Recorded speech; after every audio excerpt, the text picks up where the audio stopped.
अब इसके बाद हम लोग नेक्स्ट टॉपिक पे आ रहे हैं, वो है हमारी ट्रैक वेस्ट कॉस्ट। ठीक है, हमने यहाँ पे अगर आप देखोगे ना, हमने यहाँ पे ट्रिम्स हमने वो करा था। ठीक है, हमने यहाँ पे वेस्ट एनालाइज करा था। ठीक है, जो मैंने बोला आपको, हम लोग अभी इसके बाद हम वही वाला टॉपिक हम लोग करेंगे। अब यहाँ पे क्या हो रहा है ना, जो भी हम लोग खाना बना रहे हैं, अब उसकी कुछ ना कुछ कीमत है ना। आप किसी रेस्टोरेंट में गए हैं, या मैं कहीं पे काम कर रहा हूँ। ठीक है, अब वो खाना बिके ना बिके, वो खाना ख़राब हो, बट जब मैंने उसका रॉ मटेरियल बाहर से ख़रीद लिया, मतलब क्या है, उसके पैसे ऑलरेडी जुड़ गए, है ना। अगर चावल बन गया है, अगर उसमें गैस लग गई है या मैन पावर लग गया, तो वो अगर वो ख़राब हो रहा है तो मेरी वेस्टेज होगी, वो उसके अंदर पैसा इंक्लूड हो गया है। अगर मैं बोलता हूँ कि मैंने चावल पकाया भी नहीं है, बट वो स्टोर के अंदर चीनी पड़ी थी, चीनी के अंदर चींटियाँ लगी है ना, नूडल के पैकेट के अंदर फट के कुछ हो गया है। ठीक है, जैसे हमारा हम लोग बाहर से नूडल लेते हैं ना, नूडल के अंदर वो फंगस लग जाता है ना, हरा हरा नीला ना हो जाता है ना, अभी से नीला पीला क्या हो जाता है वो, है ना। अब हमने ले लिया, उसके बाद वो वापस नहीं लेगा ना, वो तो पैसा तो इंक्लूड हो गया ना। तो यहाँ पे हम लोग, जैसे मैं आप लोगों को अभी वो ट्रैक दिखाऊँ कैसे हम लोग उसको लिख के रखते हैं। ठीक है, उसके कॉस्ट को हम लोग वहाँ पे क्या करते हैं, एनालाइज करने की कोशिश करते हैं।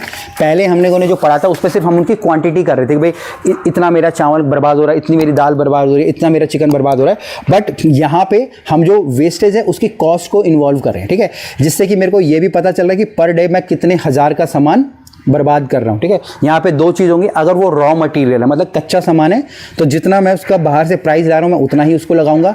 बट अगर मेरा कुक हो गया है, जैसे मान लीजिए चिकन करी है, अगर सिर्फ चिकन खराब हुआ है तो मे बी 300 रुपये किलो चिकन है, तो 300 रुपये 1 किलो का लग जाएगा। बट अगर मेरा वो चिकन पकने के बाद मैं फेंक रहा हूँ, कुछ भी हो रहा है, तो वहाँ पे जो पर पोर्शन में भी 300 रुपये का होगा ना, 300 रुपये में बताऊँ कि सिर्फ मैं 250 ग्राम दे रहा हूँ, तो 250 ग्राम के 300 रुपये लगेंगे, क्योंकि उसके अंदर आपकी पूरी की पूरी मैन पावर भी इन्वॉल्व हो गई है, आपके पूरे रॉ मटेरियल भी इन्वॉल्व हो गया है। ठीक है, आपकी इलेक्ट्रिसिटी हो गया, पानी का बिल, बिजली का बिल, रेंट वेंट सब उसके अंदर इंक्लूड हो गया। ठीक है जी, तो यहाँ पे क्या था मेरे ट्रैक वेस्ट कॉस्ट। ठीक है जी, अब इसके बाद यहाँ पे क्या है, चौथा, इसके बाद जो नेक्स्ट है वो है मेरे यहाँ पे इम्प्लीमेंट टेक्नोलॉजी। टेक्नोलॉजी से क्या मतलब है, टेक्नोलॉजी से क्या मतलब बताइए आप लोग। टेक्नोलॉजी का मतलब क्या होता है, टेक्नोलॉजी का मतलब होता है कुछ भी ऐसे टेक मान लें, जैसे मेरा मोबाइल हो गया, कंप्यूटर हो गया, कोई सिस्टम हो गया, जिसको कि मैं इंप्लीमेंट कर रहा हूँ और जिससे कि मैं अपनी फूड कॉस्ट को कंट्रोल कर रहा हूँ।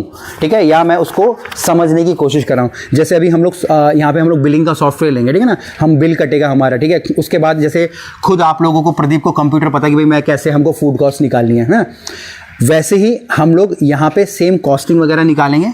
तो हम लोग एक तरीके से टेक का यूज़ कर रहे हैं वहाँ पे ना। अभी बहुत सारे ऐसे सॉफ्टवेयर होते हैं, ठीक है ना। अब वो सॉफ्टवेयर इसलिए इस्तेमाल करे जाते हैं क्योंकि वो ऑलरेडी, अभी जैसे फॉर एग्जांपल के लिए मैं फेसबुक यूज़ कर रहा हूँ, मैं कुछ भी यूज़ कर रहा हूँ ना।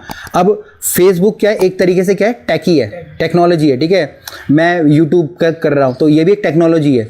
तो सेम अगर हम लोग यहाँ पे टेक की बात करेंगे ना, तो उससे भी हम लोग अपनी पूरी इन्वेंट्री मैनेज कर सकते हैं, अपनी कॉस्टिंग मैनेज कर सकते हैं। ठीक है, जो भी हमारी रेसिपीज़ है वो मैनेज कर सकते हैं, उनकी कॉस्टिंग मैनेज कर सकते हैं, पोर्शन मैनेज कर, सब कुछ आपस में इंटर कनेक्टेड होगा। अगर आपने 5 किलो चावल लाए और आपने बिरयानी बनाई, तो आपके 5 किलो चावल में से जितने आपने चावल काटे ना, उतनी बिरयानी का कट जाएगा कि भाई मैंने तो इतने चावल यूज़ कर लिए या मैंने इतना नमक यूज़ कर लिया, क्योंकि वो स्टोर से वहाँ पे माइनस हो जाएगा। ठीक है, तो टेक का यूज़ भी हम लोगों को वहाँ पे करना है।